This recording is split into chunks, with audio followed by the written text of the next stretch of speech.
Good morning. I know I have been super consistent, but the last couple of days have been a little bit hectic, or I guess as hectic as normal, but just wanted to check in.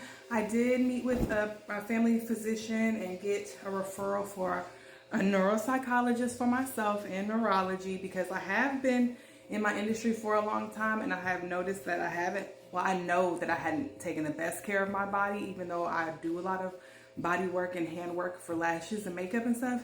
And I had been experiencing like some weird sensations in my hand and loss of feeling. So I have been staying on top of that and following through. And so I did go with the family physician, a virtual family physician through United, because I told you I was having difficulty getting like the right things through my insurance. So I got a referral for a neuropsychologist so I can pursue that ADHD evaluation. But the preliminary is that it is ADHD and anxiety, which is so weird. I'm really struggling with that because I don't know, I guess I've just been raised or conditioned in the mindset that that's like imperfection is weakness. Or like if I don't know, like even if, like, cause when I was even talking to the physician, I was like, I don't think I'm depressed. Like I don't feel depressed. I just feel like a lack of motivation. And then I feel like a guilt associated with that, which makes me feel sad, but I feel blessed and grateful, and I look forward to each day in this sense. But I think most of the issues that I have are sadness that I have. It doesn't feel like sadness. It's more like shit money can solve, more money could solve. So I don't know. But when I talked to him, he was like, yeah, it just sounds like fatigue, and it does sound like ADHD and anxiety and maybe a little PTSD. So I'm working on it. I'm working on that. I have like 5 clients today, so mostly today is all lashes and brows. I don't think I have any facials today. And it seems like it goes like that. It seems like either my day is full of facials or it's full of lashes. But I also have a couple of customers that I need to follow up with for our renovations company. So I'm going to get that work done today. But I was just checking in because it really, even yesterday, after talking to my children's pediatrician about my 7-year-old daughter, I did go through with the ADHD evaluation because I'm 40 years old and I see that I've obviously gone undiagnosed my whole life. And then going through all the steps with Pharaoh, in the back of my mind, Soraya was always like, I see why girls go undiagnosed because she masks it very well, but not so much because I recognize it because I'm her mom. Like I was really upset with her teacher the other day because I had printed off the Vanderbilt assessment and sent it to school. And then when she sent it back, like her academics, she had like these marks for academics like that were problematic. Soraya tests, she's in 2nd grade, but she tests like in 4th and 5th grade levels. So I'm like, problematic in her academics. I was so confused because there's been no mention of Soraya having trouble in school. So I messaged the teacher with a screenshot like, hey, you said that her academics were problematic. Is everything okay? Like, how can I support Soraya? Like, what's going on? And she was like, oh, Soraya doesn't do her classwork. She tests well, but she doesn't do her classwork. Most of her classwork turns into artwork.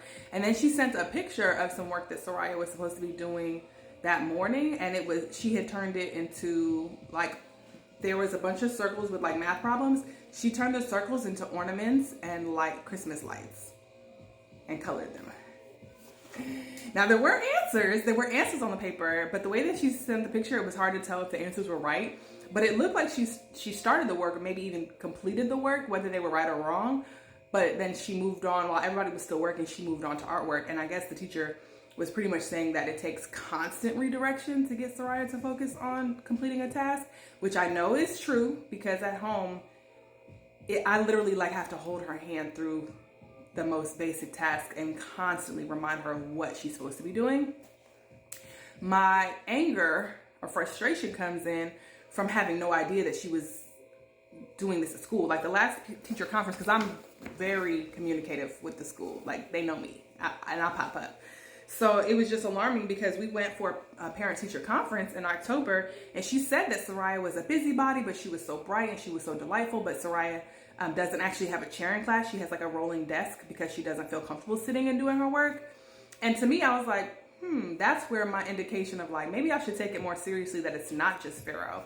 and that Soraya might need that attention as well, as far as me making sure that she has all the help and resources she needs. Because ADHD, which obviously there's stigma associated with any type of neurodivergency, but it doesn't mean dense. It doesn't mean unintelligent or intellectual impairment. It's just different. And there's no way that all of us on the planet think and learn and are the same. Like, so I do subscribe to that stigma, but not intentionally. So it's also something I'm working on, and not thinking like, oh, well, she's smart, so there's nothing wrong. No, it has nothing to do with intelligence most of the time. It's attention, it's focus, it's those type of things. And so there's a lot of symptoms that you just wouldn't believe go along with it if you don't really understand the diagnosis. So I say all that to say that, you know, when she said something about her just having like a rolling desk and not sitting in class, I was like, let me pay closer attention. And sure enough, as I'm paying closer attention and I'm looking over the assessments that we completed for Pharaoh, I'm like, a lot of this is Soraya. The only thing that she doesn't have is any defiance, which I've never seen defiance in Pharaoh. His teachers, his schools, the reason why he's not in school anymore is because they were constantly saying that he was defiant and he was lashing out. We've never seen that. But Soraya definitely doesn't exhibit any defiance. So I guess that's why she didn't think it was important enough to share. But I'm like, if she's struggling academically, I'm like, are you saying she's struggling because she needs you to constantly remind her, or is she struggling like the work is not done and she's not going to pass this grade? Like, I need more information, and I need a conference, and I need it in person, and I need an administrator present, because this is alarming that you're saying that, because there's on the assessment, I think it goes 1 to 5, 1 being like never and 5 being like extremely problematic. You put 5s on her academics. This is something that as her parent in December, I should know. And I know that I'm not absent. So where's the communication? It just be frustrating to me. It'd be really frustrating to me. But so I got her diagnosis yesterday, and I'm not sure how I feel about medication. I've been doing my research, and I have some books that a couple of people have recommended. I'm in some support groups, and I'm on TikTok, because TikTok is a great resource in looking at medications and seeing the impact it's having on people. And I see mixed reviews. I see some people who have been children diagnosed and taken it. I've seen parents who have their children diagnosed and are meds and unmedicated and da-da-da-da. So I'm looking at every side, and it's like split down the middle. There's some people who are like, and there's some people who like to change their lives. So I think I just need to do what's best for me and my family. I don't even hardly take Tylenol. Even when I had my 4 children, I didn't take the pain medicine. My biological father was an addict. I was always raised to pay attention to things that could be addictive and be cautious of addictive traits. And so it kind of scares me a little bit, but I do want to make sure I'm not letting that fear stop me from being my best self and giving my children the best moving forward, or the best resources moving forward when it comes to their education and their future and just their ability to cope with life. Because I think the only reason why I'm struggling so much now at 40 is because I've spent my whole life masking and coping, and those methods are not working anymore with a husband, 6 children, 2 businesses.